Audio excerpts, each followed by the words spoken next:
You open your phone. You check the latest news. And what do you see?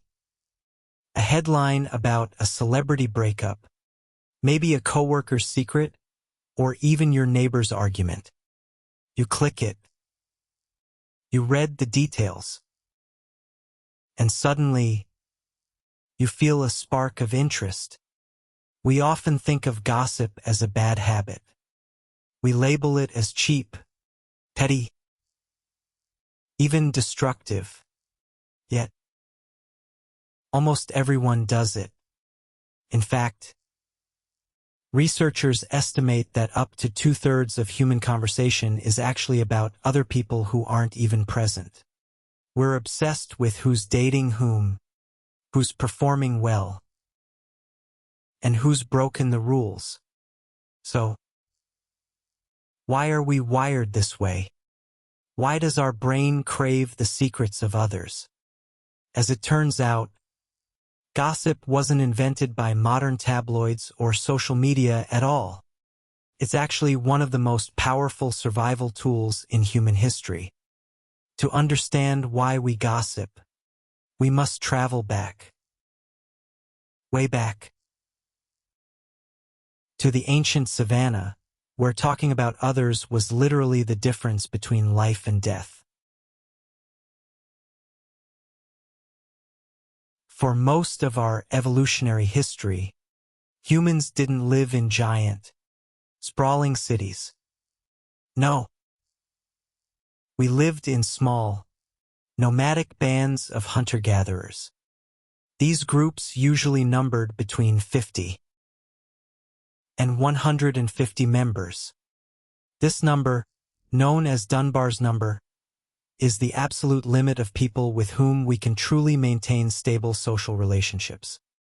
In a group of this size, survival was a team sport, pure and simple. If you didn't cooperate, you died. But cooperation, well, it requires a high level of trust. You needed to know who's a reliable hunter. You needed to know who will actually share their food. Most importantly, you needed to know who was a free rider, someone who took resources but never helped the group. If you had to figure all of this out by watching everyone yourself, you would run out of time and energy fast. You needed a shortcut. You needed to share information.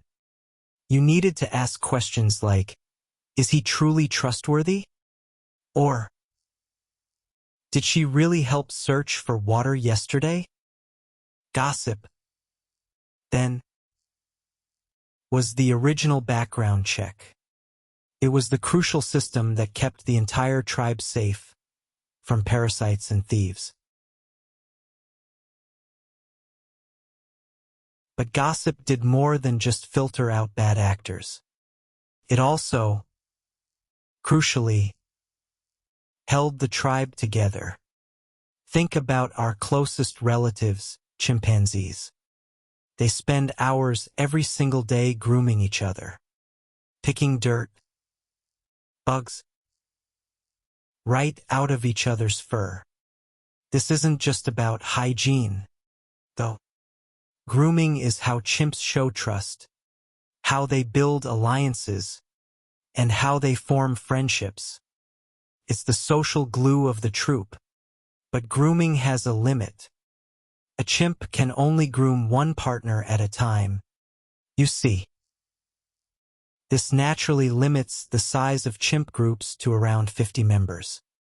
As human ancestors evolved, though, our groups grew much larger.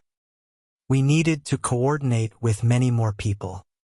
If we spent enough time physically grooming everyone to maintain all those alliances, we'd have absolutely no time left to forage for food. So, what did we do? We swapped the physical touch. For vocal grooming, we started using language. Instead of cleaning fur, we talked. A single conversation allowed one person to groom 3 or even 4 people at the same time. We could tell jokes. We could share stories. And, most importantly, we could talk about the social dynamics of the group. Language allowed human groups to expand far beyond chimpanzee troops, all while keeping those crucial social bonds strong. In the wild, the biggest threat to a group wasn't always predators. Often, it was the threat from within. Imagine a hunter who pretended to be sick to avoid the hunt, but still demanded a share of the meat. The entire group suffered. Or what if a tribe member was secretly plotting with a rival band? The whole tribe was suddenly in danger. So, how did they police such behavior? Gossip was the weapon used to police the community. If someone behaved badly, the word spread quickly. He took the best fruit. People would whisper and did not share. This constant flow of information created a truly powerful deterrent. Suddenly, your reputation became a matter of survival. If your reputation was ruined by gossip, you could be shunned, denied food, or even kicked out of the group entirely. In the prehistoric world, being exiled, that was a death sentence. So, this fear of being gossiped about, it forced individuals to cooperate, kept everyone on their absolute best behavior. Ultimately, gossip was the first form of law and order maintaining cooperation. Without police or prisons. Today, we no longer live in small hunter-gatherer bands. Instead, we live in massive, global societies with millions of strangers, yet our brains are still wired for a tribe of just 150 people. This creates a strange, modern phenomenon, our obsession with celebrities, athletes, and influencers. We watch their lives, read about their struggles, and discuss their choices with our friends. To our ancient brains, these famous faces are not strangers. No, because we see them on our screens every single day. Our brain registers them as members of our tribe. When we gossip about a famous actor or a public figure, we are simply applying our ancient tribal software to a modern world. It's our evolutionary instinct trying to understand the social hierarchy and learn from the mistakes of the elites of our tribe. It makes us feel connected to a community, even if that community is entirely virtual.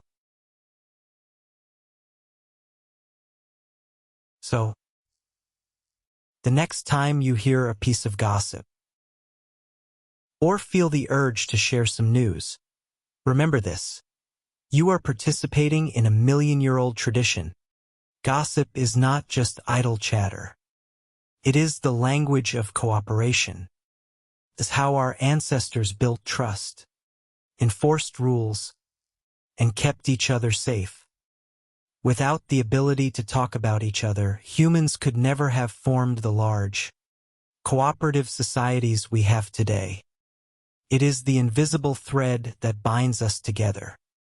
Subscribe to Before Us and let's keep exploring ourselves. See you in the next video.